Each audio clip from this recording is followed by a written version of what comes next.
Get a copy of Real Living magazine for your monthly fix of inspirational ideas and tips. Real Living, it's your home, your life made easy. Out now.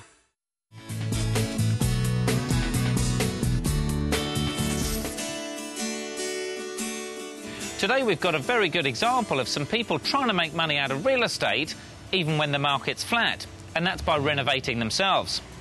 However, it can be a dangerous game because if you bite off more than you can chew, you could end up living in a dusty dump for longer than expected.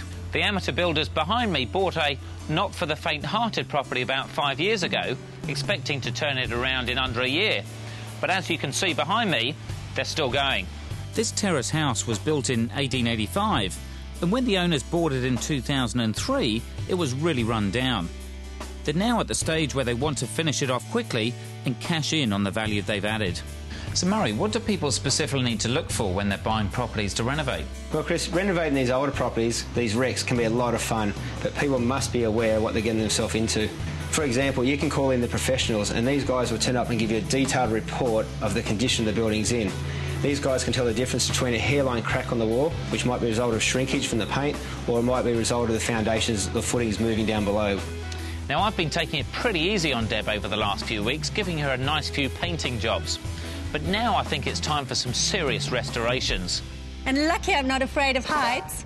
Look, today we're so inspired by this house, and we're going to focus on the intricate detail of this restoration. Our plan is to restore the front of this Victorian terrace by staying true to the detail of the era. The first step is to rip out those floorboards and get in the new ones.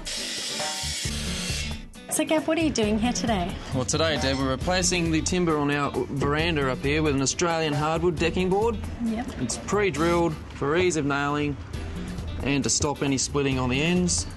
We're also using a universal packer. Oh, what's the benefit of that? Well, it gives you a gap for rain, a gap for expansion, and a perfect gap for your lines every time. It's all coming together. Wait until you see how we've transformed this place.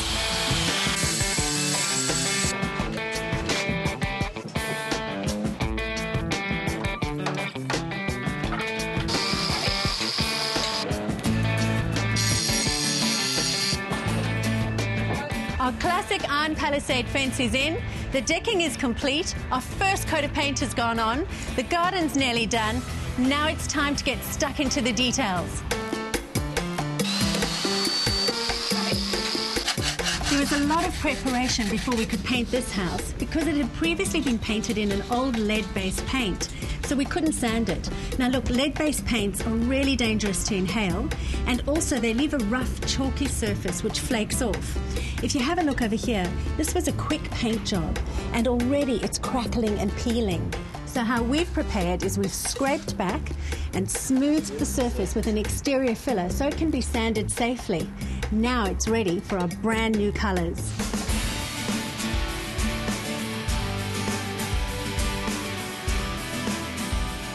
The colours for this property have been inspired by Sydney sandstone and these great picks. Look at them, the colours are beautiful. They're simple, strong and classic. So for our base colour, we've chosen a colour by Dulux and it's called Self-Destruct. Hopefully it won't. We've complemented that with a softer shade called Ecru, and then our trims are going to be in a charcoal-inspired colour, and that's called Ticking. Then we're going to finish it all off with a high glossy black front door.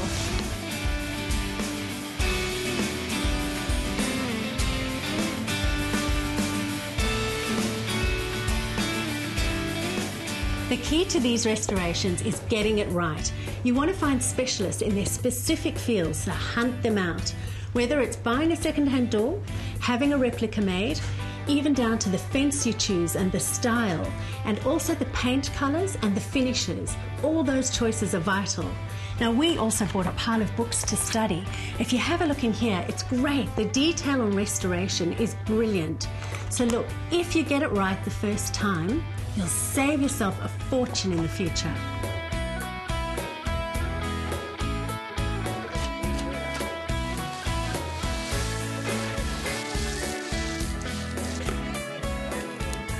We're putting in a plant called Japanese box. It's a small leaf plant which is going to look great behind our fence.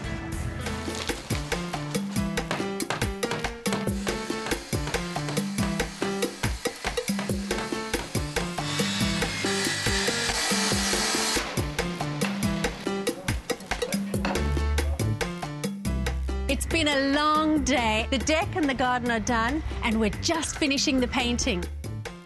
This old Victorian home has come a long way. The owners have literally restored this place from the floor up. It's our job to get the front looking classically beautiful, and I think we've done it. Deb, now I gather you've been out picking cherries today. Yeah, I guess you could say I've been getting up to dizzy heights. Now, the owners have really broken the back of the work around here, haven't they? Yeah, and we got stuck into the detail. We got some expert advice on the period, and considering that this is a row of terraces, we really looked at the whole picture aesthetically. Then we had a look at what colours the neighbours had painted their places and complemented that. Now, when it works, it really feels right. We started out by scraping our old paint off and ripping up the deck on the veranda upstairs. With our surfaces smooth, it's time to get painting. The paint we're using is Dulux Weather Shield, and the warm sandstone colour we've chosen has a funny name, Self-Destruct, and the beige we've used for the trims is called Ecru. Our new deck has made a huge difference. We've used an Aussie hardwood called Spotted Gum, supplied by North Shore Timbers for $5.40 per linear metre. For the whole deck, it's about $375.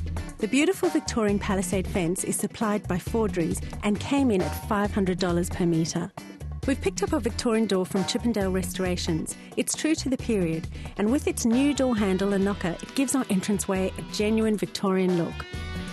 Our gorgeous little garden, including the French urn, plants and gravel, cost around $1,070.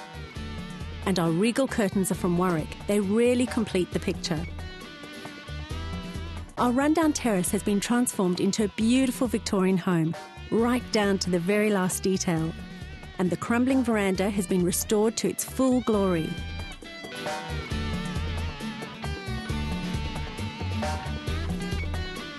And our beautiful garden is framed by a traditional Victorian palisade fence.